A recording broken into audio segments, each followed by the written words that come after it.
No, I feel like someone would probably call the cops on me if I just knocked on their door and asked for sugar, though. I thought you were dead. Mike, get back over here. We're starting the episode. He's scurrying This away. is the Roast Mortem podcast. Mike, get in the room. I'm here. All right, cool. Hi, welcome to the Roast Mortem episode where Mike was late.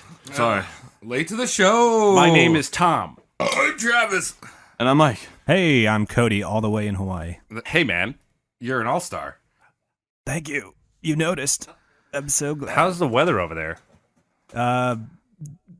Puke beautiful. That's the way I like to describe it. Puke beautiful. It's Just paradise. always nice. Yeah, it's just always nice. It feels like I'm caught in a simulation. It's beautiful. Are you in? Are you sure you don't live in the Oculus now? Oh God, Yeah, Cody, you gotta be careful. we can never know. We can never know. Yeah, just check your glasses. So how's everyone's week? I mean, Cody's living in the Oculus. I think he hasn't even left. I think he's just plugged in somewhere down the block. Yeah, my week is nominal. My week was, man, just normal. I got nothing, dude. I cut bushes this week, and I ripped my pants real wide. Ooh. That's about the highlight of it. Are we talking about your pubic hair or just regular to honest God's green bushes? Because it's No, weird if you cut your. It's you went overboard if you cut your pants. Yeah, that would be a bit much. I forgot how I'm so innocent right now. You know, my week was so boring that I'm now innocent, and I forgot bushes are just, they can be two things, but my bushes were the green ones that God gave me. I still don't know also what you we're got- talking about. You got to take your pants off to cut your pubes, because if you try doing it with your pants, there's no such thing as that's a sneaky. mess. No such thing as a sneaky trim. You know? You make No. a mess everywhere when you trim your pubes. Yeah, you could cut your pee-pee. Have you ever trimmed your it pubes sucks. and then didn't shower after? Oh my God! No, it's so itchy. No. Actually, once you get burns, right? You get the razor burns, or Wait, you're a straight shaver? no, I use the buzzer. Oh, okay. Dude, You're a buzz. You'll nip yourself by accident. You ever do that? I nipped myself once. It fucking a hurt. lot of information here, guys. on the gooch. I'm a straight Not feel shaver. Our Really? buddy Mikey told me about straight shaving, and you just got to grab that sack, pull it real tight. Whoosh. One swipe like a Band-Aid. Yeah, No, you gotta don't be do careful that. with it. Ladies, refer your men to this podcast for their grooming habits. I gotta try that. Mike, how about your week? It's pretty boring, I guess. I'm pretty itchy from insulating all day, but that's about it. Oh, insulating. Yeah. Air quotes. Yeah, what dirty thing is that? now? Yeah, tell us You about put the it. shit in the ceiling, make it so there's no drafts in your bathrooms. Packing semen into the Yeah. wall? Yeah. Basically. No it's draft. covered in semen all day today. It was fucking terrible. Damn. No drafts in the back door. All right, Travis, your week probably sucked. Yeah, you know what? I didn't even really think. Everyone's got a boring week. I don't really have a lot of things. Maybe I'll cut the whole segment. Yeah. Maybe I'll put circus music under it. Hey, Please do.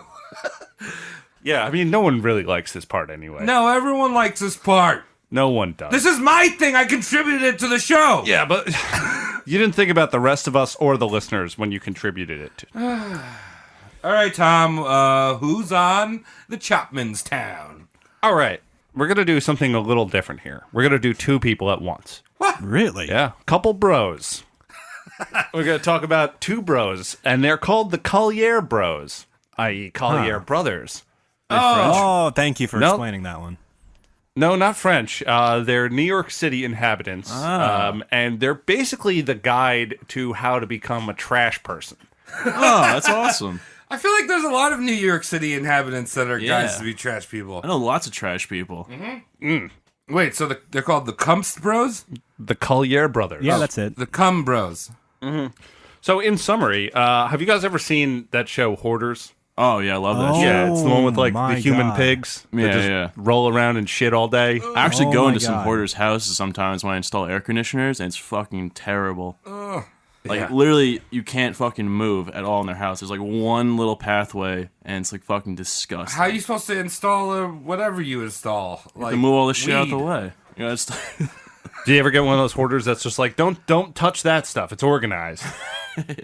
And then it's just like a bunch of newspapers and Taco Bell wrappers. no, they're usually just really embarrassed. They're like, "Oh, I'm sorry, just like I got something wrong with me. I gotta clean up." All right, well, your clients don't have shit on the Collyer brothers. Fuck yeah. These gentlemen were New York City's garbage legends by the late 1930s.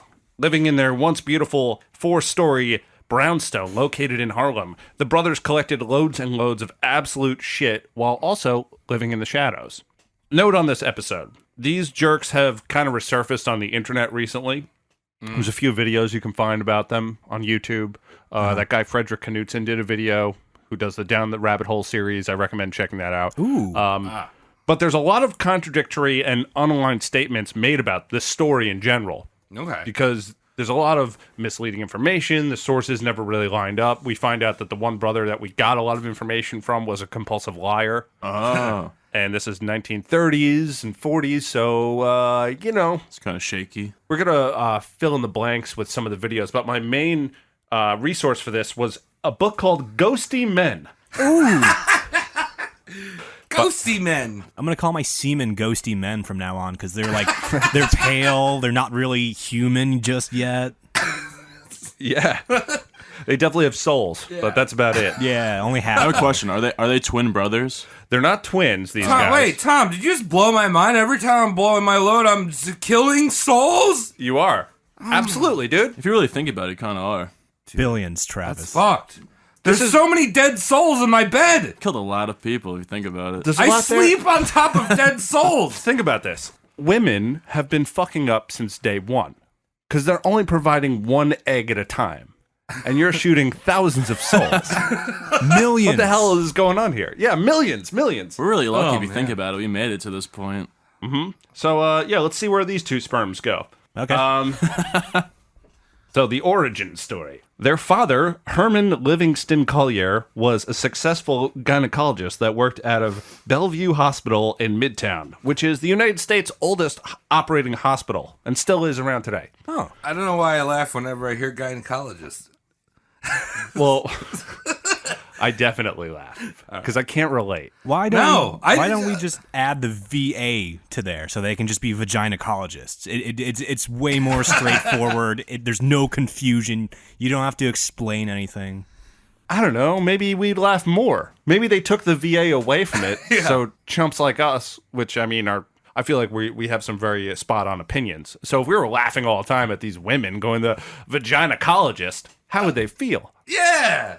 All right, so Daddy's a little gyno boy. He was kind of an eccentric as it was. It was claimed that he paddled a canoe to work every now and then. Oh, Which that's is a lot of cool. fun. Even though Herman worked on pussy for his entire career, there was one pussy that he just couldn't get off his mind. And that was Susie Gage Frost, who was a pretentious opera singer of the day, and even more interestingly, his first cousin. Oh. another cousin toucher.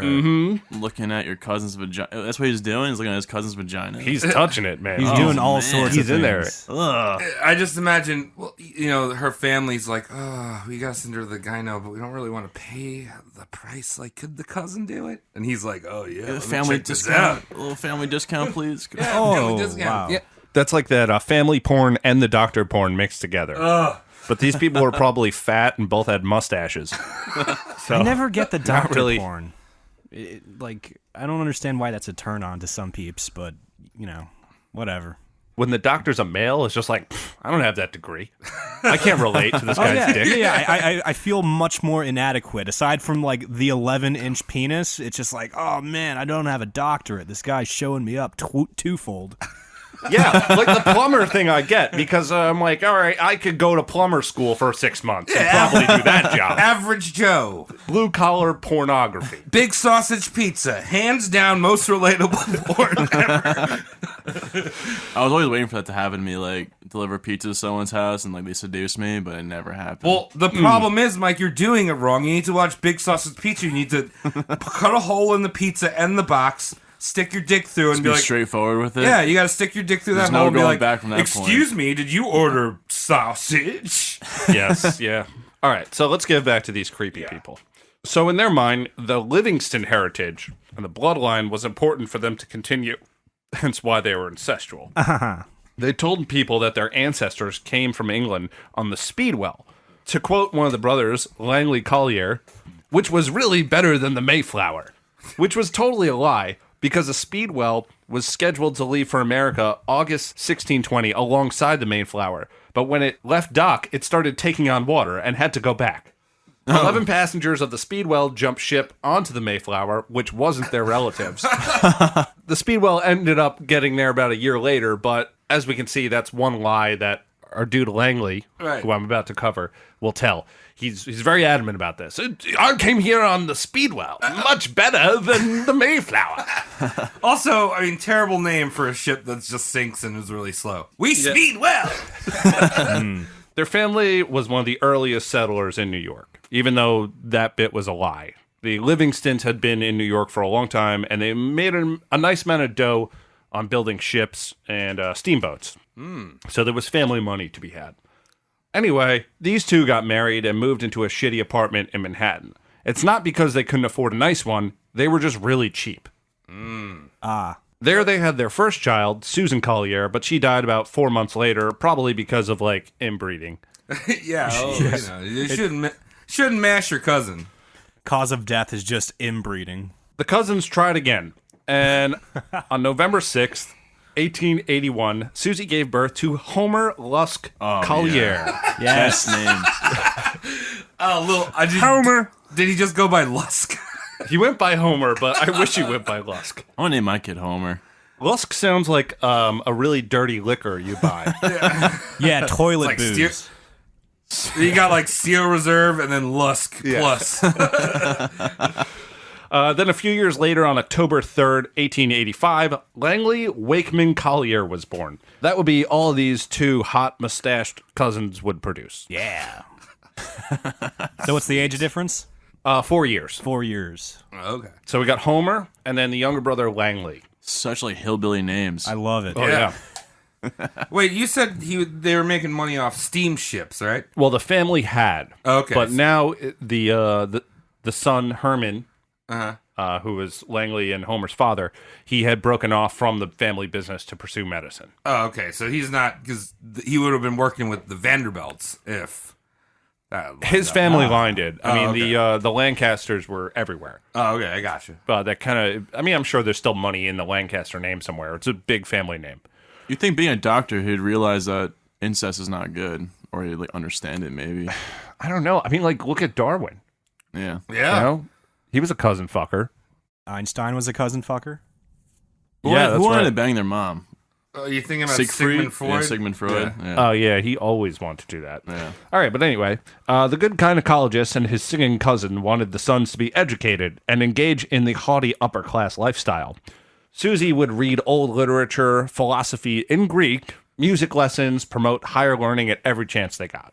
The cousin marriage was legal at the time. Herman and Susie's upper-class peers looked down at them. They saw them as eccentrics and bumpkins. Wait, so she would have been one of those people that would like get a Walkman, like fucking like play the speakers on her pregnant belly? Yeah. Like, is listening to Bach right now. While eating quinoa. My kid gonna be smart. Yeah, so the kids didn't really get much socializing. They tried to, but the other families wouldn't really want to have play dates with them. They spent a lot of time in church, though. Oh, listen, moms, if you're really trying to be so artsy and culture your babies, you're just gonna fuck them up. Yeah. Throw them in the mud. Yeah, Let them play around. They'll turn out like us. Brilliant. Dude, I played in the mud so much one time, I remember an ant stung me in the ball sack. You told that story on the I did? podcast. Yeah. All right, well, it's important that that happened. I wouldn't be the man I am today without that. What kind of superpowers did you get, Travis? You felt the pain that day. I know you mean. I felt no superpowers. I felt the most humanistic thing You possible. felt alive. Pain. On your ball sack. The weight Alive. of the world was on my shoulders when that ant was attached to my testicles. You're disgusting. Homer and Langley both attended PS 69. Nice. Homer was a super smart boy. He got accepted into NYU at the age of 14 as a sub-freshman. Ew. Sub-freshman. I don't really know what that means. I'm assuming he worked in the subway in the cafeteria or something.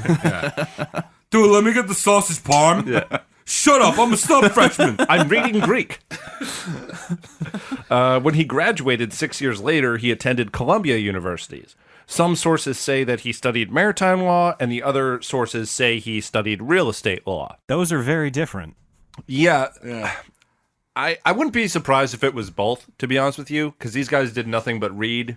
And even though they were inbred, they just liked their books too much. They didn't have TVs back then, right? It was like the 1930s. Right now, we're talking about we're talking about late 1800s. Oh, yeah, they ain't had TV. So about maybe 1900 at Ain't this shit point. to do but read. 1900. Yeah. That's like where we're looking at right now.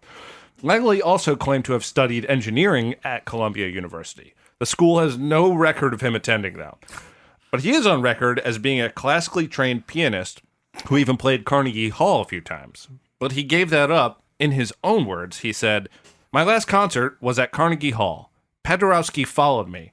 He got better notices than I. What's the point of going on?" What? Oh, he's So, like- He's honest salty. with himself. One guy showed him up. He's like, I'm done with this. not worth it. Now we'll talk about the infamous building. Oh, It has a lot to do with this story. the hoarding building. So the family moved from their Coldwater flat in 1909 into the 4-story brownstone in Harlem. Tom, can I stop you here? What is a Coldwater flat? Is that like there's a Yeah. Cold Stone Creamery? in the flat? No, you dope. It's a really poor person's place where they don't put boilers in. Oh, I just thought maybe there was a butler that made Cold Stone Creameries for them. No, I told you before they don't spend any money. Well, I don't know. Maybe that was a public service back then. It was a long time ago. That's true, yeah. The boiler was extra. Exactly. So that was very popular back before they had, like, laws about apartments back then. Okay, so it's a cold ass apartment. Yeah, if you never heard of Coldwater Flat, it just means that there's no running. The only running water is cold, and you probably have to Ooh. throw your shit out a window. Well, I couldn't imagine in the wintertime. It probably sucked. Oh yeah, well people didn't bathe that much back then. Yeah. Anyway, Everyone you know. was stinky. Yeah, so they moved into their 4-story brownstone in Harlem at 2078 Fifth Avenue. Uh-huh. Langley said that it took 10 vans to move our furniture. Moving from a small apartment like that in Murray Hill, taking 10 vans back and forth, that's a lot of shit. Yeah.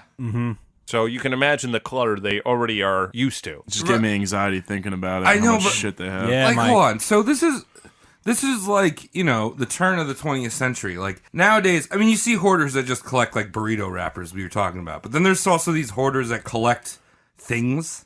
Oh, like certain things. You know, like certain things. Yeah. Like, there's Like not, Legos? Yeah. Oh. There's not a lot of, like, certain things you can collect around the turn of the century. So this is just all garbage. Organized hoarders are pretty cool. Well, one thing that they did have a lot of was books. Oh, yeah. Because it was a lot. Herman was big into his medicine thing, and he bought all the books. Lots of And books. Lots and lots of books. Those are heavy. No, I'll give you a number on Thai all the Beanie books in the house Babies. later. Oh, wow. Yeah, no tie beanie babies. Yeah. Exactly. No Thai Beanie Babies whatsoever. So, when the Colliers moved into Harlem in 1909, it was a very wealthy, all-white neighborhood. It's coming back up in a lot of ways. Not to say... Yeah. You know what I mean? It's up and coming. It used to be a ghetto, and it was kind of turned into a ghetto. It's kind of turning around now. Yeah, like you said. Well, it's Yeah. being gentrified, boys. Yeah. Got some plays From up the there. gentry. So they moved in 1909, and it wasn't until a few years later that the African-American population grew in the area. The brownstones were divided into 7 or 8 family apartments by greedy landlords. In New York City at the time, landlords were legally allowed to add a premium Negro surcharge. Ooh. The Harlem apartments were some of the most affordable before that charge happened, and then once they were all moved in there, they started adding. But isn't New York so liberal? We've always been so liberal. Yeah. After this charge had hit all the Harlem areas, the black people were paying on average 40% higher than their economic white counterparts. Oh, it's fucking terrible. legally. Ugh, that's miserable. And that happened till the 40s and 50s, by the way. Ugh. This property that Herman purchased was intended to be an investment property, but the state of Harlem would say otherwise. The family continued just being a bunch of odd fucks. The brothers were in the grip of their mother's controlling ways. She became the head honcho of the Collyer household. Wait, the mom moved with them. Yes, She's in the house. It's all 4 of them. All 4 of them. Mom, dad, brothers. That's right. Eventually, Herman wanted to turn their Harlem house into a sanitarium to practice medicine in. They had a lot of room for that, too. Wait, a sanitary, like, keep crazy people there? No, you can call that a sanitarium, Yeah. but also, if you're doing a private practice Oh, okay. of medicine, you can shrink. call it a sanitarium as well. Ah. Yeah, I mean, he was just a gynecologist, so he wanted a bunch of pussies to look into. Why does the Collyer house always smell like old fish? Susie refused. She didn't want to have a bunch of dangling ham meats just chilling out. So Herman moved out of the house into a small apartment on West 77th.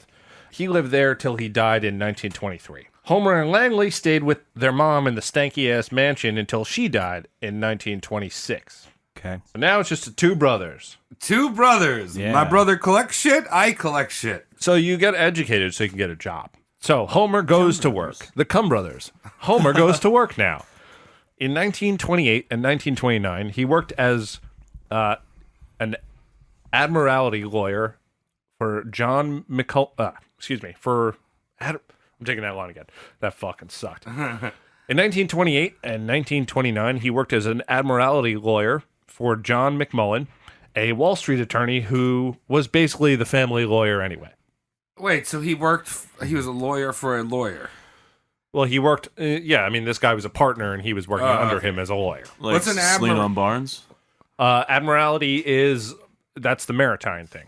Oh, okay. It's, it's like admirals. Yeah, shit like that. I don't know. Got it. I don't know anything about the law.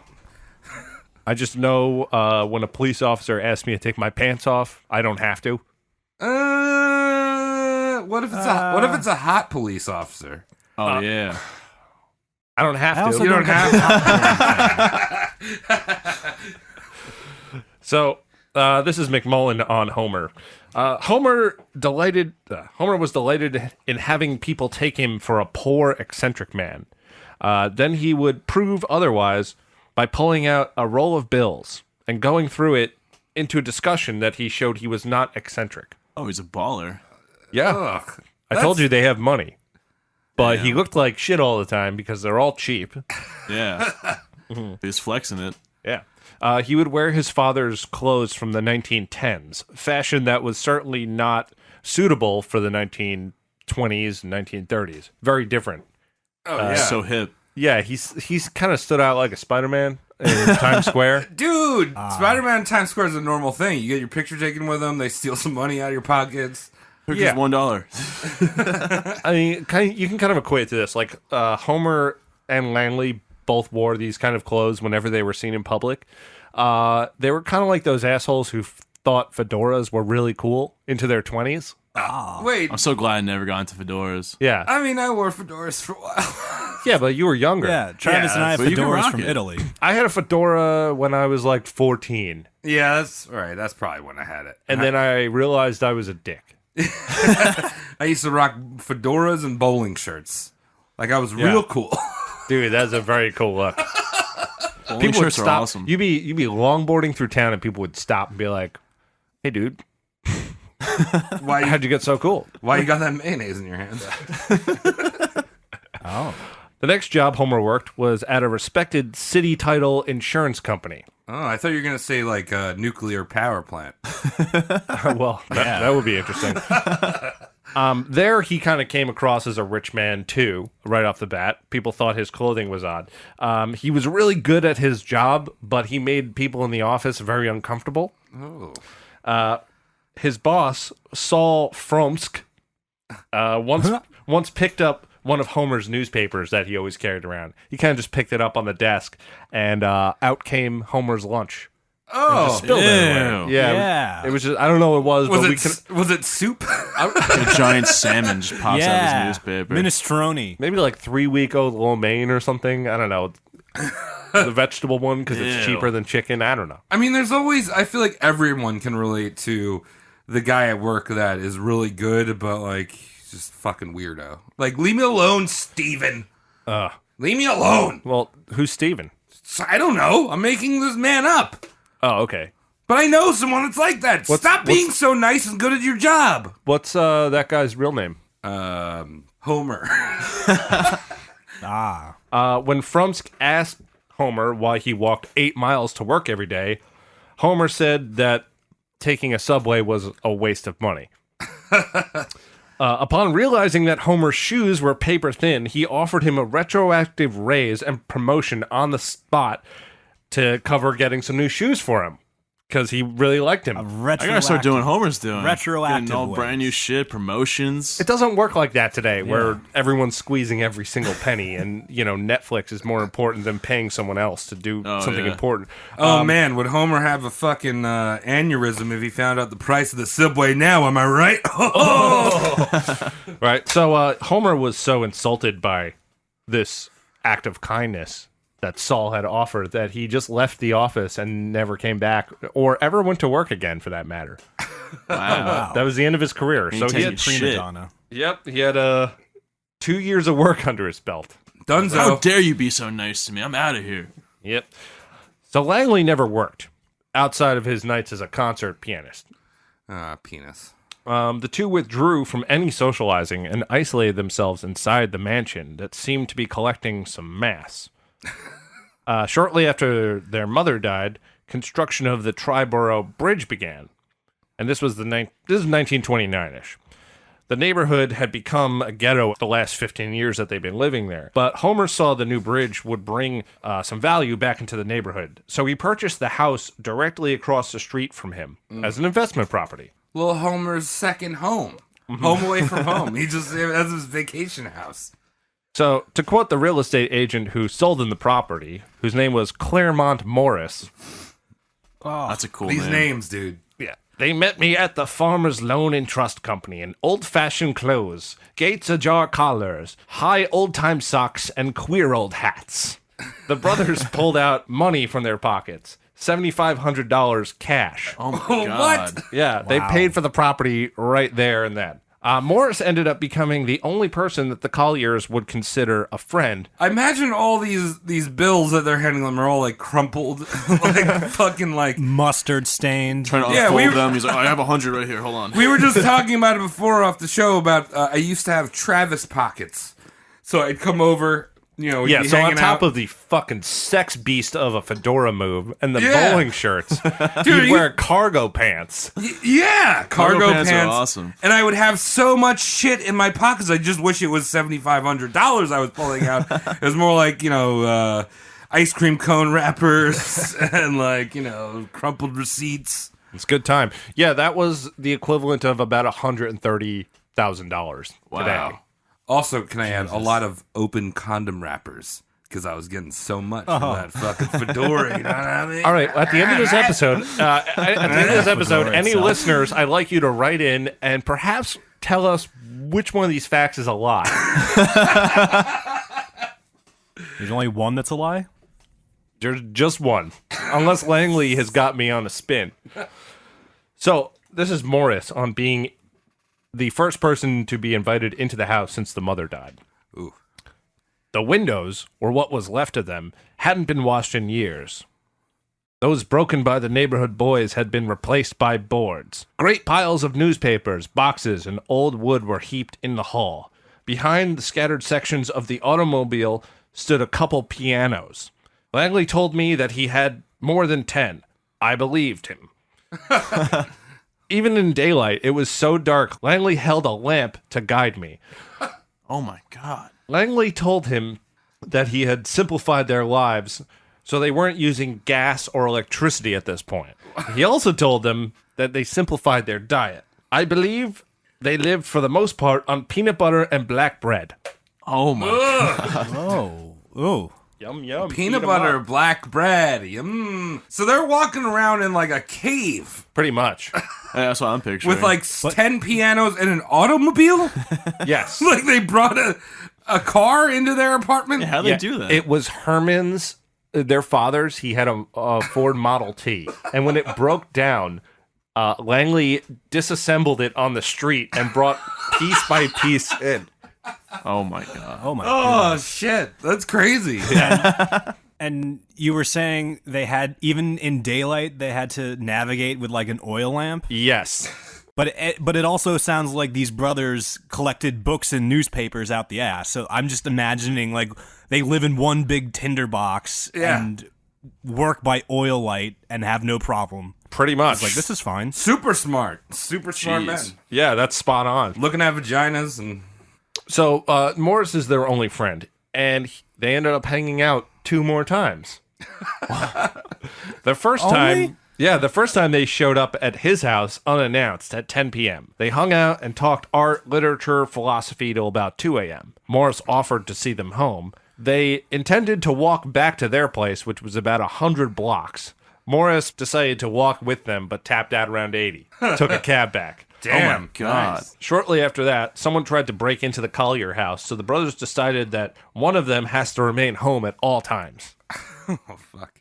That's psychotic. Yep. So I mean, I'm gonna pull this for anyone that watches Always Sunny. Sounds like the Poylan brothers or whatever. The McPoyles? The McPoyles, yeah, the McPoyles.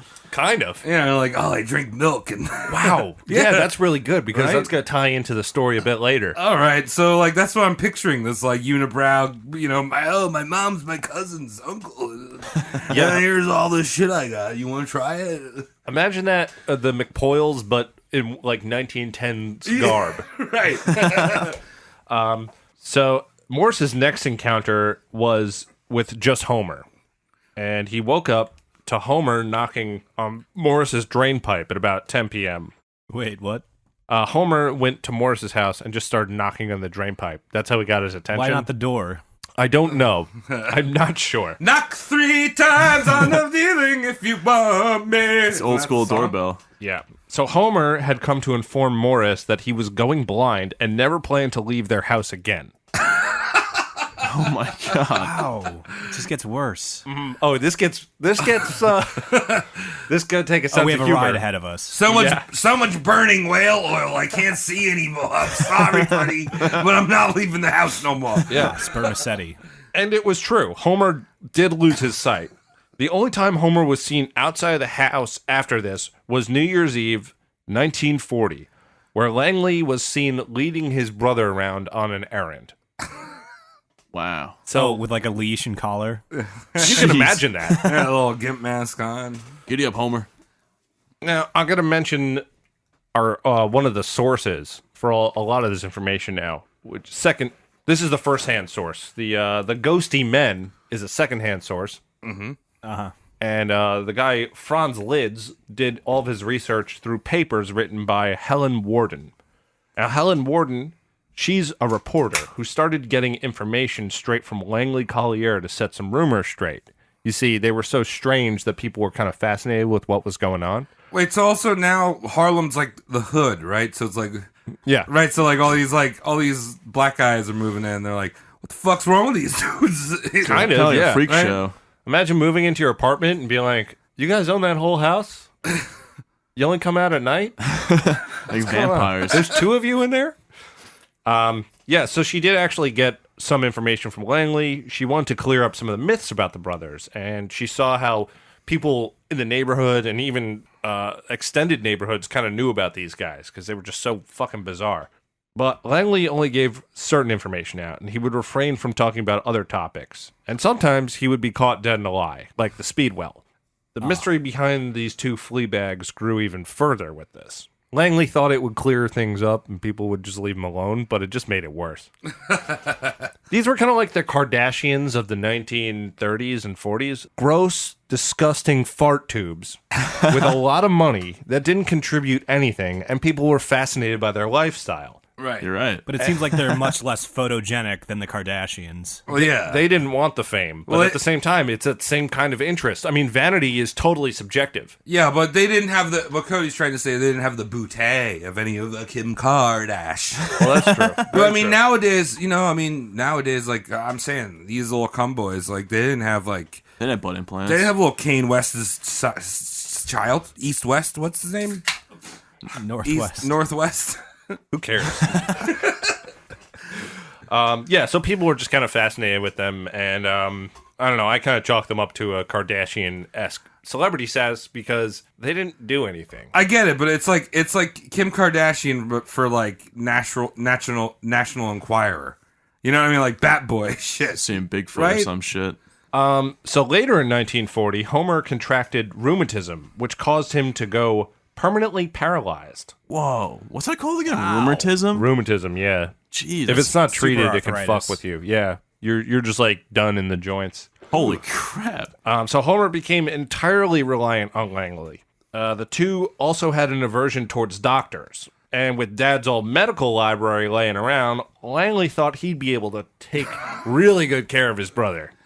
Dude, I look at badges. Dad has so many of these sit down. vag books. Homer, like, open your mouth. You won't get it right, Homer. Right? So this is what Langley told Warden the first time she asked about Homer.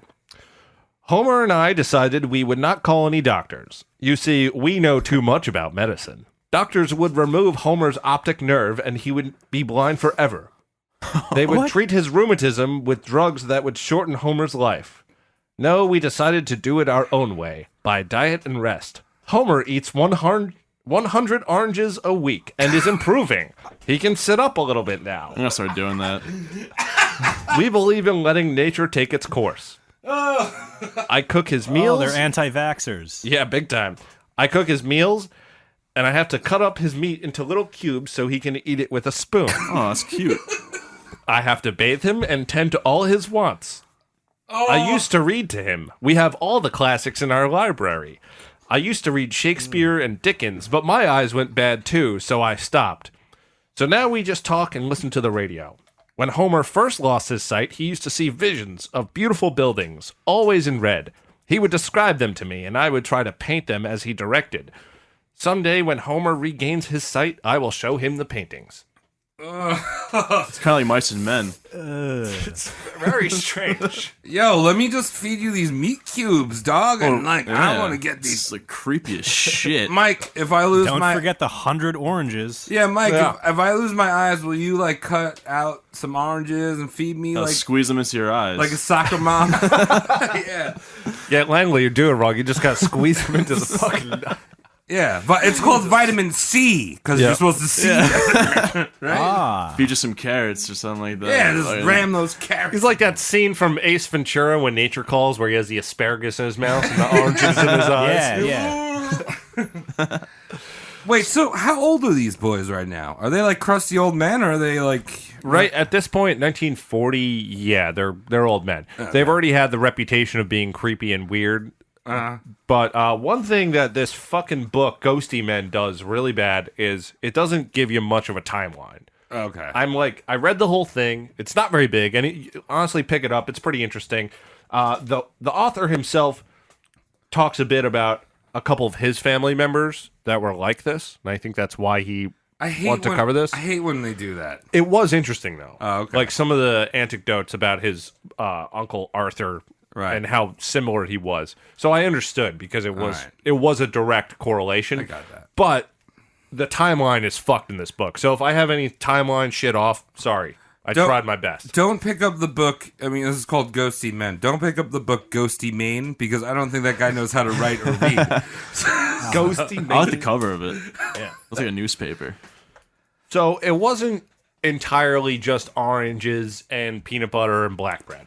During World War II, when U.S. citizens had to get ration tickets to evenly distribute items like sugar, flour, and meat, the brothers never signed up for it because they didn't like the government that much. Instead, Homer, before he was blind, he would go to a butcher shop that was a couple avenues over. Every Saturday night, he would ask for a free pound of meat and tell Hyman Schwartz, the owner, that he was a poor man. Hyman Schwartz felt pretty bad for Homer, so he gave him the meat. And this went on for about 14 years, until one day, Homer entered the store with Langley in tow. He told Schwartz that his eyes hurt and he couldn't see anymore. He left the shop, and Langley continued the ritual of picking up the meat. So this is their source of protein. Just one guy Raw who meat. felt bad for them, who Free thought meat. they were poor. And also, can we address the beaver in the room right now? Because his name is Hyman Schwartz. Yes. Which is actually really close to Gene Simmons' real name. Yeah? Yeah, he's a Hyman, too. Oh, Hyman. There's a lot of vagina in this episode. Too much, one would say. No, never too much. Wait, they're just eating raw meat? Like, they didn't even cook it or No, something? Langley would cook it. They making hamburgers? Probably or some with shit? lamp oil. Yeah. With whale oil, burn it up. He'd Yeah. start up the old Model T and just cook it on the fucking radiator. Put Yeah, the old something black like- bread on it. I was going to say Peanut hot butter. plate. Hot plate. Yeah, apparently Langley did try to hook up the engine of the Model T to make a generator. but no one confirm it. No one could confirm if that actually worked. I'm just gonna go say no, it didn't work. I just picture them in the fucking car, and he's just like, it's not working, but I feel kind of tired. All the smoke. Dude, Homer, wake up. Homer, are you sleepy, bro? And also, they would just ask one of their neighbors for sugar when they needed it. Dude, I mean, how old school? I kind of want to do that. I don't know any of my neighbors. Should I just knock on their door and be like, "Excuse me, can I have some sugar?" Yeah, but then you'll just get stevia or something like Oh, I that. don't want Some stevia. Splenda. No, It's 2 packets of Splenda. no. I feel like someone would probably call the cops on me if I just knocked on their door and asked for sugar, though. Right? That's so weird.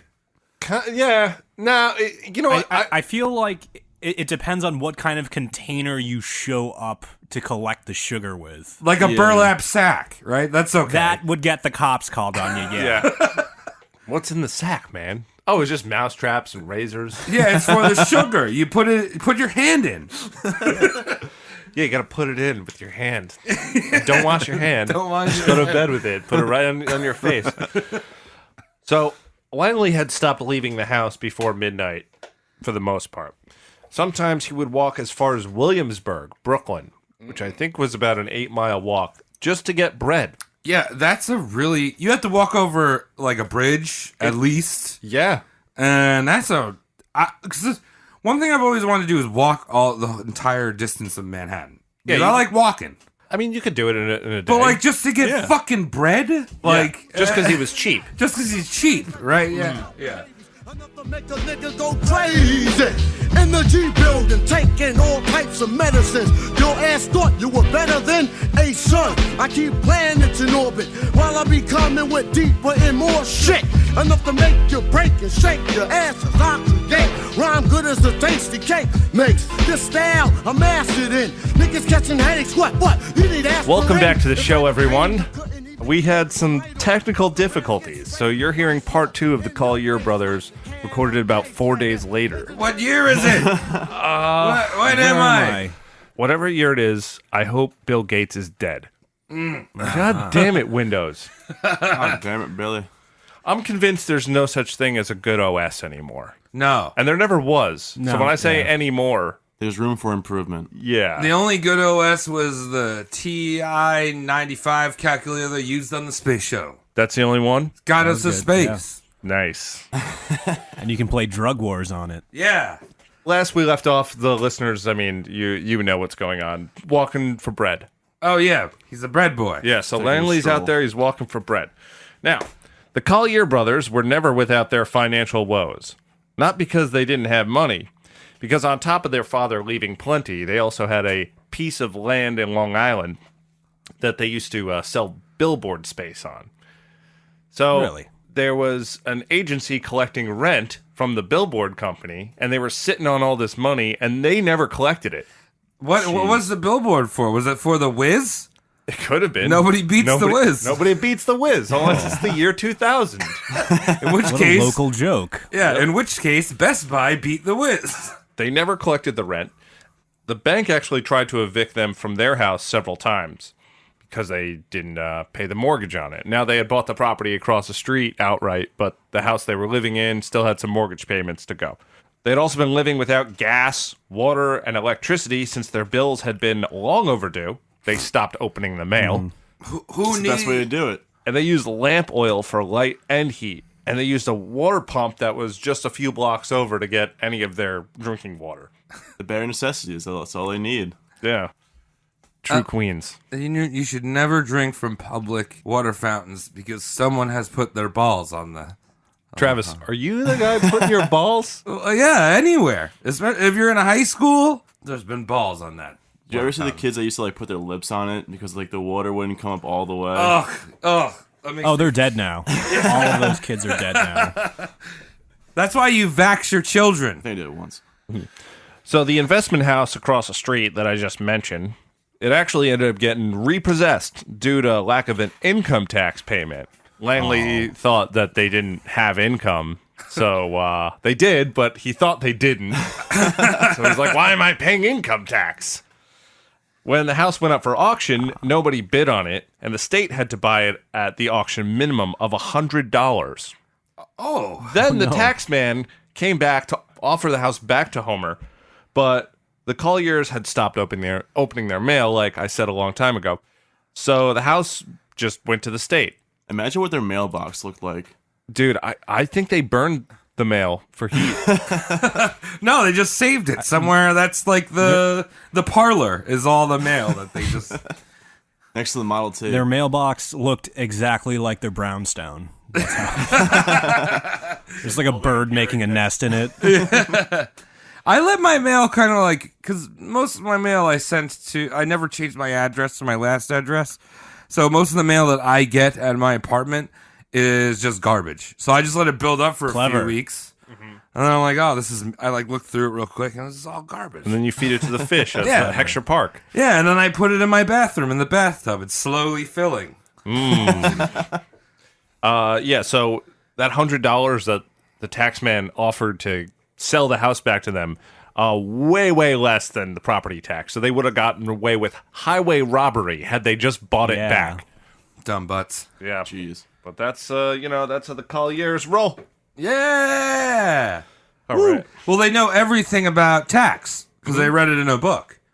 That's true. Yeah. Doctor book.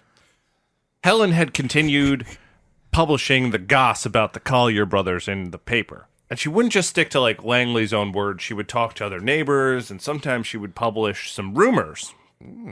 And a couple of the rumors were he kept a Ford Model T in the basement. He carries all of his money in a carpet bag. He doesn't believe in banks. He's got a boat in the attic, and he owns half of the waterfront. Wait, he owns half hold of. on. He owns half of. This was the rumor. That he owns half of Manhattan's waterfront. Yes, it's a rumor. That one wasn't true. No, I don't think that one was No. true. Yeah, but Langley liked goss, I guess, because he fired back. He could have just kept his mouth shut if he was a true hermit, you know? Yeah, right. Who cares what they say? Okay. But he ate it up, and he found another reporter who was looking to talk, and he said the following. He said, "Rich, I'll do well to pay my taxes this year. A carpet bag? I never saw one. I don't believe in banks and keep all my money in the house. In the first place, my money consists of only very few dollars, all of which I keep in the bank. Own half of the waterfront? My total property consists of my home, the house across the street, and a small piece of land on Long Island. An old car and a boat in my house? Asinine. Ridiculous." I mean, to be fair, there was a car and a boat in his house. Yeah, a little fibber. Yeah. Little fibber there. Yep. Wait, The wait. Model T. What was the boat? We mentioned the Model T, but what was the boat? Oh, that was his dad's canoe. But it was like a big old-timey canoe. Oh, like Jammed in the corner of the house. Native American stuff. Not like something you see at like Dick's. No, it was like something that was like 12 feet long, 30. It's enough to call it a boat and not just a dinghy, you know? Okay. In 1939, the gas company sent some workers to the house to collect the meters that had gone unused for over a decade. The meter was on a wall on the side of the house, and at this point, Langley refused to come to the door at all for anyone. A couple of the workers had to climb to the second-story ledge, and this is because the front door was totally blocked up with papers. Jeez. Jesus. Yeah, he had barricaded himself in, and he himself would only exit from the second-story window in the back. He can't even get out of his own house? What an idiot. Yeah, right? Like, what if you need to go to the bathroom on the front lawn? I mean, I'm not a stickler for rules, but He's peeing out the window probably on his front lawn. sounds like a fire hazard. You know that they had a pee corner. Oh, yeah. You know what I mean? Like, Yes, they of weren't course. using the bathroom. They were like, everyone just go in that corner. They didn't even have plumbing. Yeah. Even if they use the bathroom, it just turns into a bucket after a while. It becomes the P corner. So this event drew a crowd of a few hundred people, one of them being our friend Helen Warden, the reporter. Langley stated that when he tried to grab the meter back from one of the workers, someone hit him with a stick. This is my gas meter. The old stick. Yeah. My worst enemy. He fell to the ground yelling, "Take your meter!" He was staring at our reporter friend who had made her way through the crowd to the front. And he's yelling at her, going, "This is all your fault!" Like, putting himself back together. Because now he was truly a celebrity. This went from a neighborhood thing to all of a sudden everyone in New York City is reading about the Collyer brothers. This is on the front page whenever they're filling for time. Now, did this reach, because this is so strange, did this reach outside of New York? It did. Like, well, this was on national, Really? like, headline. Well, not headlines, but, like, in the paper somewhere. The whole tri-state area knew. So you had Okay. Connecticut and New Jersey, who were all getting publications talking about the Collyer brothers. And then Jersey took the format that the Colliers used for their apartment and applied it to their state. Wow, that's joke writing. That's real classic joke See what I writing. did there? See what I did there? So Amazing. the house is super stinky, and even though nobody had been in the interior before for over a decade, the curious neighbors would often call the police and tell them someone had died. Stunk to It would high hell. suck to be their neighbor. Yeah, like- I hate it. Dead rats and cats everywhere. Just looking at them It's to the that second aroma. story of your apartment, just standing there in this filth. You know what the thing about the pee corner is? When you don't have a bathroom, it also is the poop corner. Of course. So if you if you live in the next house over, that poop smell will go into the walls. You know those like really fancy toilets where some of them have the 2 buttons depending if you pooped or peed? Oh yeah, This Save all right, water? so this is the opposite. It just doesn't have any buttons. Yeah, 0 button toilet. I think they were just like really eco-friendly. Like, have you ever seen those chicks that? There's one chick online where it's like everything I used for an entire year is in this satchel. I haven't seen that person. Oh, okay. I haven't been plagued with that yet. Oh, it's like when they go and get their granola, like they don't use tampons, they use cups, and like all their shit is like all in one tiny little bag. So the Collier brothers do the same thing, just saving the planet by putting it all in their apartment. They do. I mean, Langley, right. he would be seen after midnight, of course, scouring the streets of New York City with a cardboard box that had like a leash on it, like a dog, and he would just drag his finds behind him. An empty can. Oh. In 1942, the police sergeant named John Collins decided to follow through with one of these many rumors of Homer's death. Because obviously people were seeing Langley and they're going, this place fucking stinks. Someone's dead in there. So he persuaded Langley to let him into the house. Because often Langley would just come to the door or the window and be like, no, he's fine. Don't worry about him. He's alive. Trust me. Yeah. So Langley was kind of fed up with this. So he opened up the front door somehow. He was able to get the officer in. And then Langley led him through the house. It took him about a half hour. It's MTV Crib style. Yes. A half-hour episode of MTV Cribs, but instead of luxurious bathtubs and Maseratis, it was just tunnels of garbage and booby traps that he had to avoid hitting. One of Langley's favorite pastimes was the booby trap design. He did go to Columbia, wink, wink, for engineering. I mean, so we saw a picture of these tunnels, and they are legitimate, get on your hands and knees tunnels. Yes. Which we will post Like rat on our nests. Instagram. Yeah. Nest is a perfect term for this because after this half hour of weaving through this house, keep in mind, when's the last time that you walked a half hour through any house True, right? to get anywhere, you know? Yeah, that's... If you have to walk 3 minutes to get from one room to another, that's a giant That's a problem, house. yeah. That's Yeah. a really big house. Yeah. So finally, they reached Homer in what seemed to be a trash nest. Oh.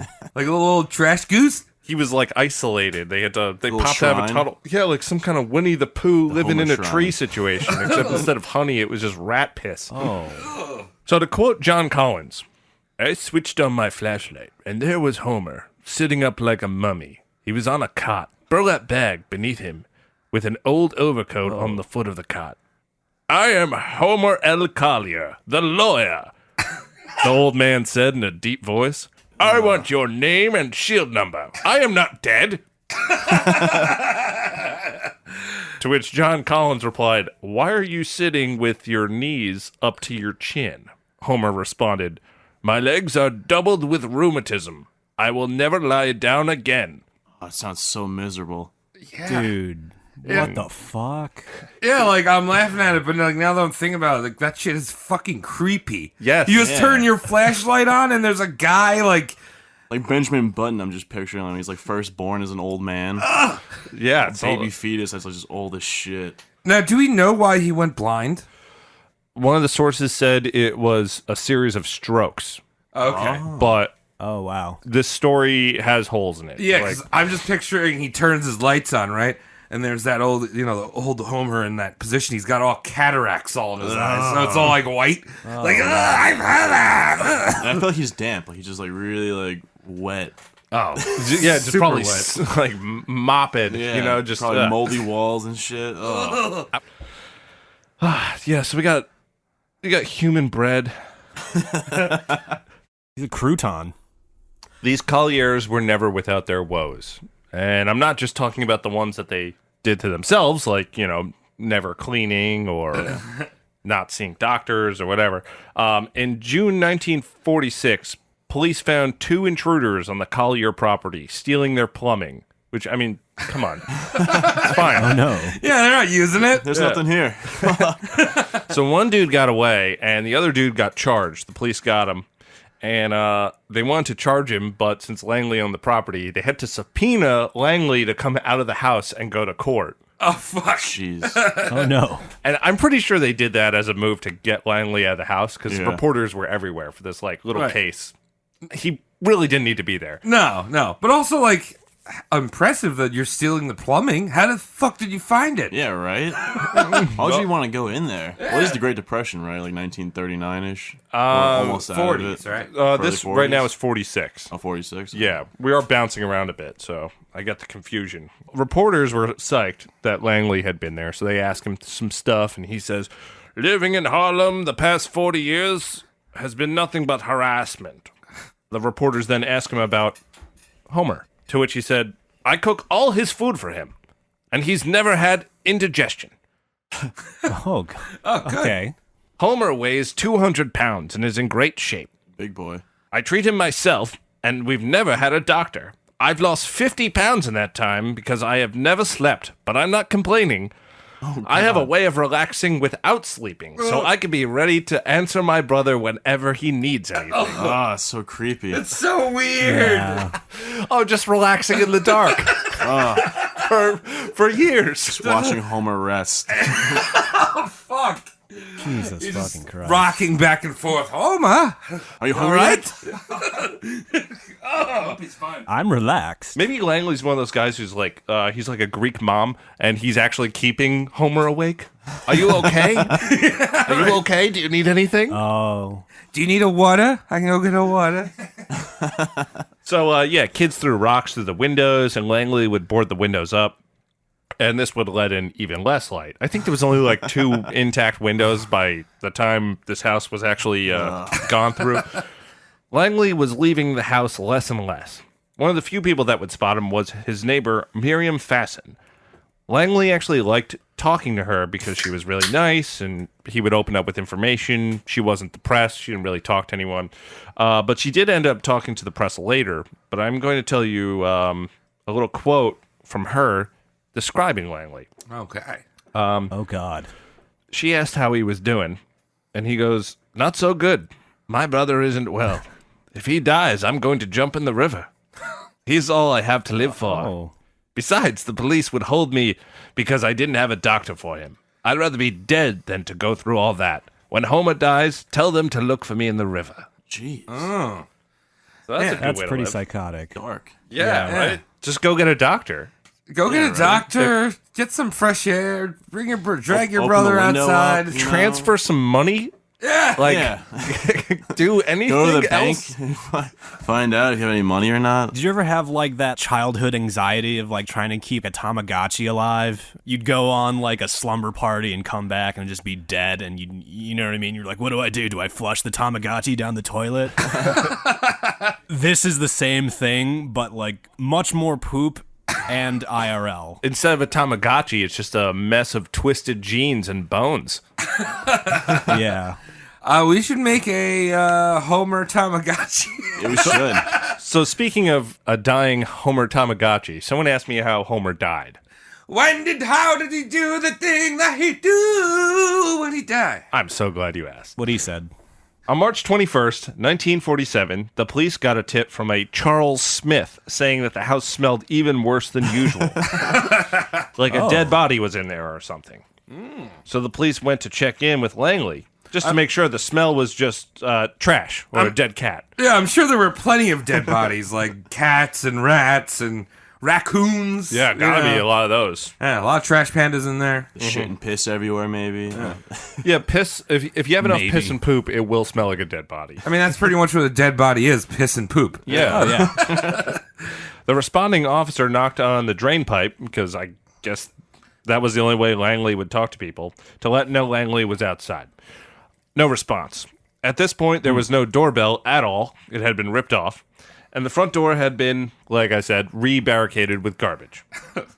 The officer attempted to enter through every window in the basement and first floor, proving impossible. He made his way up to the second floor where the gas man went, and he was able to break into a bedroom window. He then called for backup, and they began digging through some of the trash for the next 5 hours. They then came across Homer's dead body, sitting upright, wearing nothing but a blue bathrobe. Oh my god. It was the same room they had broken into. Wait, he was buried in the trash? No. This is his nest. They find the nest, and it was in the same room Oh. that they had broken into. So imagine 5 hours Holy to crap. dig through that shit. Jesus Christ. Wait, but if they broke in that room, so he must have been buried, though, Yeah. right? Or was he just using like a ring of garbage? He was in a ring of garbage, and they Okay. had enough shit against the walls and windows where they had to get Oh through my that. God. Oh, Little temple of trash. Yeah, dude. that's so weird. Yeah. And he's still in that, like, knees up. Yeah, Who's that? Yeah, he died like that on the chair. You can actually find a picture of the chair. That was one of the few items salvaged online. Yeah, Oh, they saved that. it's probably not Okay. around today, but there's pictures of it. It's probably in, like, a Ripley's Believe It or Not somewhere. It's probably in a museum and you can like smell it. I hope it's where it belongs, in L.A., where all the good storytelling takes place. So that's creepy. Yeah, It it's is. gross. They then lowered Homer's body down to the sidewalk by crane. This was the first time he had left the apartment in 7 years. The coroner's office determined that Homer died of starvation and had only done so about 10 hours before he arrived to the office. So that he wouldn't have been stinky then after 10 hours. No, we're going to find out, because Yeah, where'd Langley go? Jumped in the river? we're going to find out. I'm so excited, I want to know. We're going to find out. Where is the brother's keeper? A good part of the police force involved believed that this Charles Smith, who led the tip-in, was actually Langley. Because, Oh. like he said to the neighbor before, if Homer died, he would be held.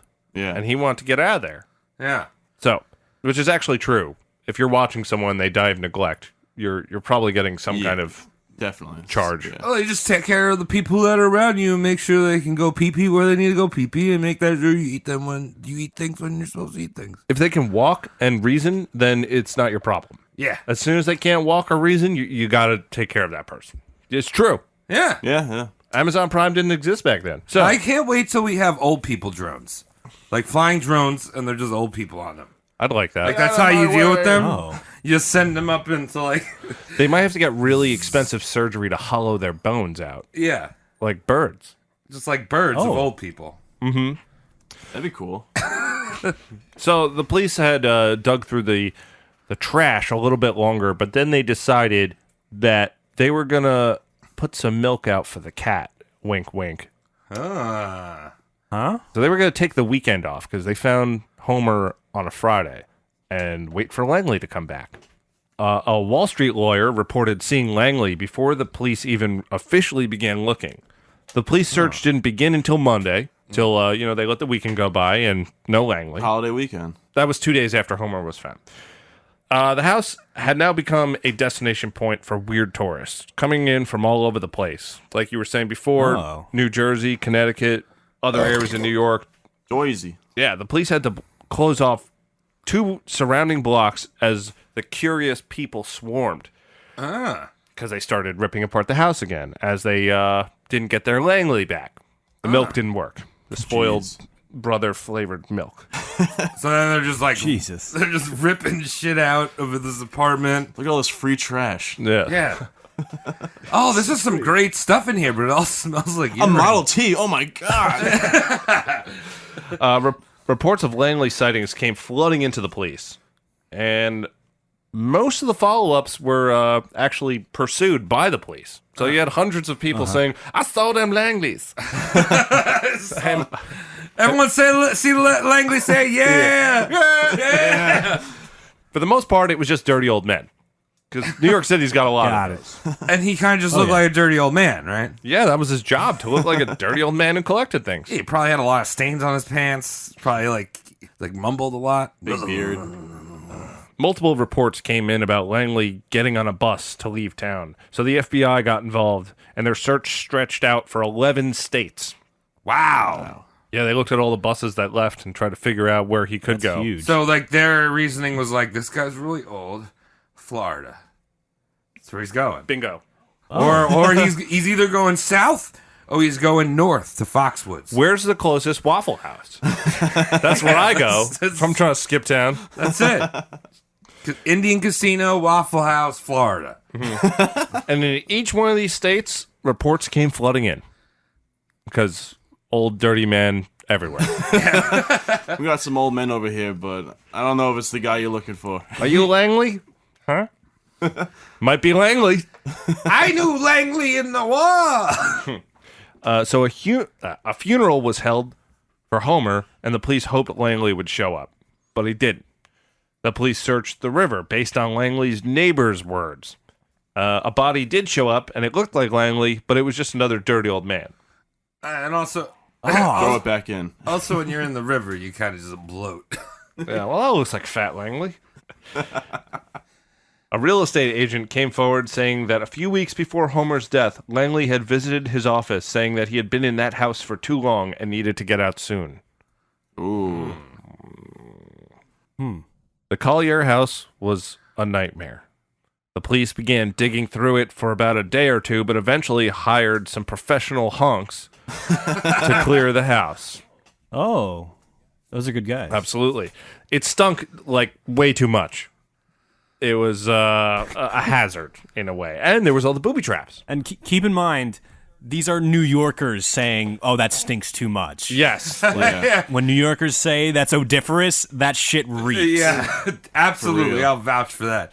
But also, hold on. You mentioned booby traps before. What were these booby traps? Oh, so he had two types. Okay. One where he would like line up cans and it was a tripwire. Like a noise. Yeah, to let them know that someone was in the house. I'm sure they were set off by raccoons all the time. Maybe that was keeping Homer and Langley awake. Yeah. Jeez. Oh. And then the other type, he had constructed walls of shit and also a tripwire. And if you tripped it, it would come collapsing down on you. And you would you'd be covered in Garbage.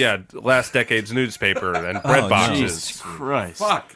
A trash blanket. Ooh, piss. Ugh. So because of the hazardous work, they ended up hiring these hunks at $120 a day. Sign me up. Now, back That's obscene. in 1947, this was about $1,400 in today's money. $1,400 a day? Yeah, Obscene. to be a hunk.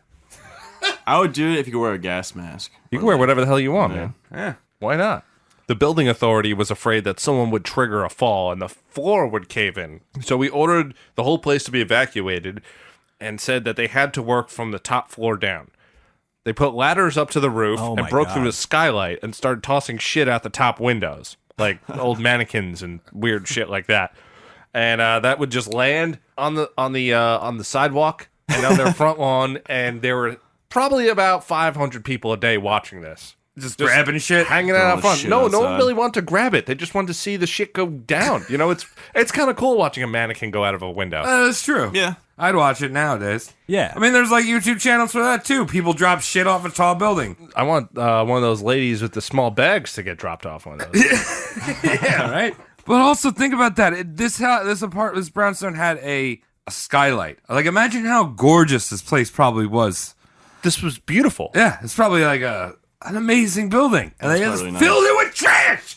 Absolute mansion, and they destroyed it. I'm thinking it was haunted. That's why they did that. I think they're actually.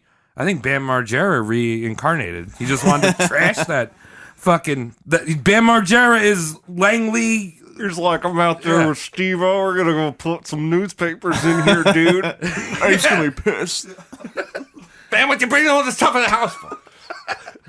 So let's talk about some items that were in the house as the workers kept bringing shit. Oh God.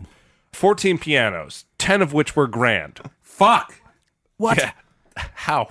Oh my How do you God. do that? The Ford Model T. We found a full human skeleton. Oh Wait a minute. You got to explain. It was that. a medical skeleton that they had kept from their dad's. I don't know why he needed that, because he was a gynecologist, but I guess he collected weird medical things as well. This is where the baby. Vagina bone goes here. Yeah. A 2-headed baby in a jar, which, That's pretty cool. Oh, fuck me. yeah, a little creepy, a little more medical stuff. Just like pickled. Pickled babe. An early X-ray machine, 2 pipe organs, 5 violins, a cello wrapped labeled Stradivarius, which, if you know anything about stringed instruments, a Stradivarius is worth millions. But that was a knockoff. The library had 25,000 books.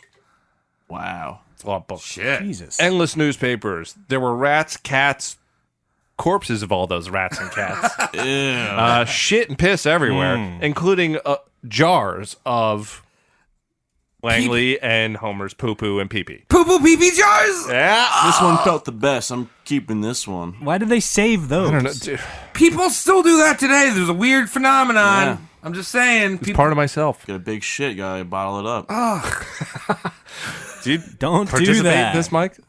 I didn't think about it till now, but it kind of sounds. Is something clicking with you?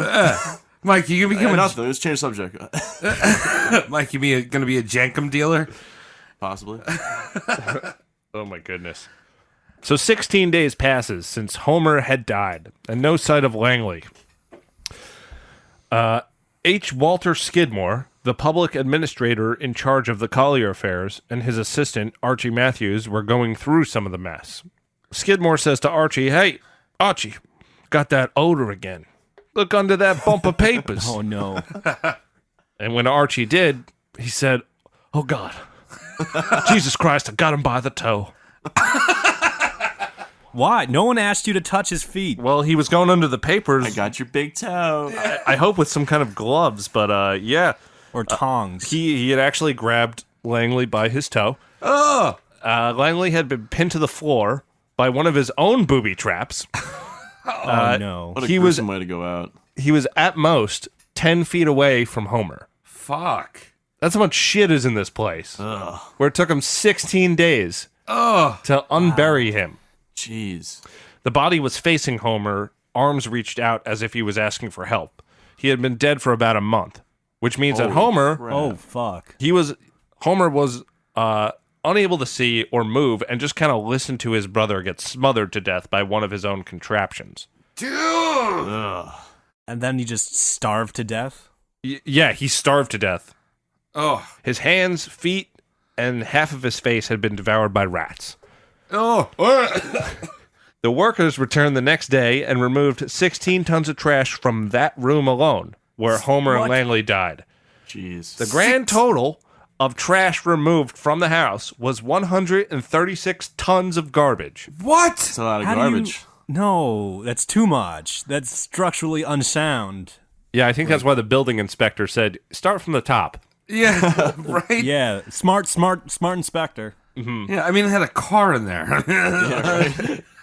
Dude, but that's so fucking horrifying. This is nightmare stuff. Yeah, this is nightmare for you. Tom, we're not a true crime podcast. I'm not trying to have nightmares here. Dude, What the fuck's wrong with you? I don't do a true crime I always have a hard time saying true crime podcast. It's a tongue twister. Yeah, I know we're not that, but these guys are gross, and they're actually pretty well known for people who are a bit older than us, boomers. Oh, Their the parents, boomers. the boomers used to say Ooh. when they were kids, their parents would tell them, clean up your room, you don't want to be a Collyer. Really? Yeah. Oh, shit. Wow. Yeah, it was like common knowledge. Huh. Because it circulated like fucking crazy. Well, I guess it's not really a crime, really. It's just kind of gross. Yeah, it's just kind of being like It's filthy. a crime against nature. Yeah. I think we're safe. I think we're not a true crime. Yeah, we're it's not crime. Everything's fine. The house was in a state of disrepair, and it was ordered to be demolished. From the few salvageable items found in the 136 tons of trash, the city auctioned off a total of $1,892 worth of shit. I guess this is to help recoup some of the expenses that they had to use, Okay, public yeah. resources that they used in finding them. Yeah, legit. Hunks are expensive. Yeah. So the cumulative estate of the Collyer brothers at the time was valued at $91,000, which is about $1.2 million today. Sheesh. Yeah, so they didn't have to live like slobs. They could have hired people to clean for them. Yeah, right? Yeah. Anything. And they were both educated. They both could have worked. What do you think was wrong with them? What do you think like triggered them to be like that? They both had some kind of obsessive compulsive thing. They were inbred. Yeah, they were Inbred, inbred. yeah, true. Yeah, that's it. That's why you don't do cousin fuck. Yeah, don't stick it in someone you know all too well's area. Yeah. Don't do cousin fuck. So yeah, today there's a mini park where their house stood. Really? Yes, Collyer Park. That's crazy. You can go there and you could you can't smoke in it. Should dump some trash there in their honor. Yeah. We Yeah, should. Like, why would they honor these gross boys with a little park? Well, it wasn't the state that bought it. It was someone else who Oh. was fascinated with the story. Because the whole neighborhood was. I think it's appropriate. Oh, yeah. It's one of those parks where it's just like, we're not doing that again. This is sacred Oh, ground. Brown's haunted. Yeah. I gotcha. So they're both buried in an unmarked grave at Cypress Hill Cemetery in Brooklyn. Mad sick. And to wrap this one, I have a question to pose to you three gentlemen. The really hard question is, you think these brothers were having sex with each other? Okay. I'm gonna say that is the thing Homer did to relax without sleeping. Like just you said constant earlier, like sex? yeah, I mean, like the Transformer acorn husk of a man probably couldn't fight back. Oh, yeah. Oh, Homer. All right. So Langley. Yeah. All right. Oh yeah, I got the shitmongers confused. Excuse me. If I'm going to take care of you, brother, you're going to take care of me. Bite the pillow. Yeah. So sorry for bringing this in, everyone. Mike, what do you think? Were they banging? I think Langley's just cranking one out next to Homer the whole time. That's what I'm thinking. I don't think he wants to let Homer know he's doing it, but he's Like- probably cranking onto him. Is there a window open or something? Is there a tree flapping in the wind? Why are you giving me what milk? Well, I'm thinking he was also doing it for the structural integrity of the nest. You know, some birds like spit, and like their spit causes like a cement structure. Oh, so for his nest, he Yeah, so he's just jizzing on all these newspapers, making like a paper mache. Oh, so his brother would be safe. all right. Wasn't Homer quoted as saying like, "I take care of all my brother's needs"? Yes. Wouldn't Well, Langley said that wouldn't about Homer, fapping yeah. and oh, okay. Yeah. No, you're right. I mean, Wouldn't that fall into the category? we can't rule that What if out. Homer's banging Langley? If And he- Langley's just laying He's there. just doing all the work though, Langley. Oh wow. Power bottom. All right. Well, what about? All right. All right. So we're it's depressing Yeah. in a way, but it's also very silly, and that's why I said already, don't fuck cuz. It's creepy. Yeah. It is pretty disturbing. I mean, do you guys know any hoarders personally? I know, Mike, you mentioned. my God, yes. You mentioned you went into a hoarder's house, but I've been in a couple hoarders' houses when I've been installing air conditioners, and Yeah. they're pretty fucking crazy. Yeah. They have a bunch of shit everywhere and like one little pathway to get to anywhere. Jeez. Ugh. Like shit, like empty boxes of shit, like plastic containers everywhere. It's fucking crazy. Like there was no living room. Like there was furniture, but like there was just shit everywhere on top of all the furniture. Like, you couldn't even sit in there or like stand in there. Basically, It's What just- do these people do with their time? I don't know. It was Hoard. pretty bizarre. And the guy, he was like kind of ashamed of it. He like kept apologizing to us because we had to like. It's kind of hard to get it in because all the shit in the way.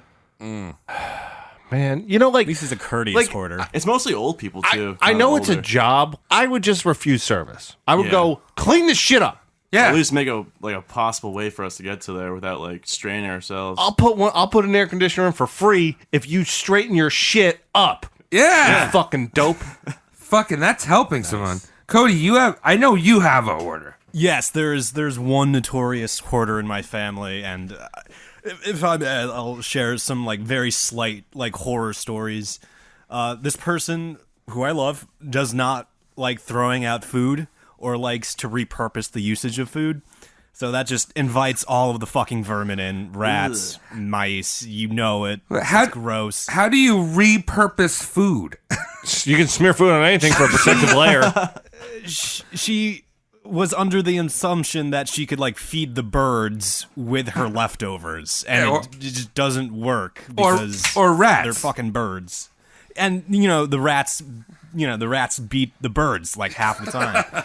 So like the solution this person did was like to get a cat, but like to supplement the cat, she also got an exterminator, and that totally backfired when the fucking cat ate a rat that ate the poison. So it was like a food chain of poison that just ended up killing the fucking house cat. No. And it was discovered under like a guest room bed, mummified like years later. I could never be an exterminator. It's crazy. Oh man. Wait, and also, wasn't there something else she kept under her bed? I remember you telling me this a long time ago. Oh yeah, like the Collyer brothers, like my family relative did not believe in banking either, so she hoarded cash. She doesn't do it now. Nobody try to find my relative and shake her down for money. She doesn't do it now, but like she kept all of her cash in tinfoil in the house just because she was a crazy fucking person. That's so the government can't hear my money. Don't hear my money. Yeah, exactly. Oh, wow. And some of my more like less senile relatives have to actually lie to this person. Like she'd wake up and be like, "Oh, where's all my garbage gone?" And like her family members, our family members will say like, "Oh, there was a pipe burst last night. We threw it all out." So like that's how like we have to like do our circular logic to like hold off her hoarding tactics now. I think it's fairly successful nowadays, but it's don't fix the problem, just lots of band-aids. Yeah. Look, I mean, Yeah. here we are. We got the Collyer brothers, and if you know anyone who does this, good luck on you. Yeah. And Get him help if you can. yeah, and I'm not gonna go all Jordan Peterson. Like, I'm not gonna tell you to clean your room, but I will tell you that it feels good to have some elbow room. Yeah. Yeah. Totally. Just have less things. Yeah, exactly. Especially if it's trash. Have less trash, 100%. And most of your things you buy, trash. Dude, it's all about that Asian technique of kimchi. You're supposed to make sure everything has a place. It's not kimchi, dude. It is kimchi. That's a Yin and pickled yang. cabbage. No, it's kimchi. That's feng shui. No. Feng shui, you don't. Kimchi. You leave the cabbage in the corner. That's where it belongs, and it turns into kimchi. You talk about Oh, they did that for feng the shui. two-headed baby. Yeah, that was a nice spot. All right, let's get out of here. There's enough of this. All right, thanks for everyone for listening. Roast Mortem, the bastardized version because of our re-recording of the second half. I'm getting re-drunk. Yeah, we're doing it again. We're actually going to roll on another episode right now, so stick around till next week. Woo! Yeah. Bye. Bye. Oh, yeah, social medias. Check it out. Roast Mortem Cast. I'm not doing Oh, yeah. this again. Only once an episode. That's it. All right, Roast Mortem Cast. Yeah, you know where to Patreon, find us. whatever. We got it. I'm off Bye. the grid. Bye. Oh, I love trash.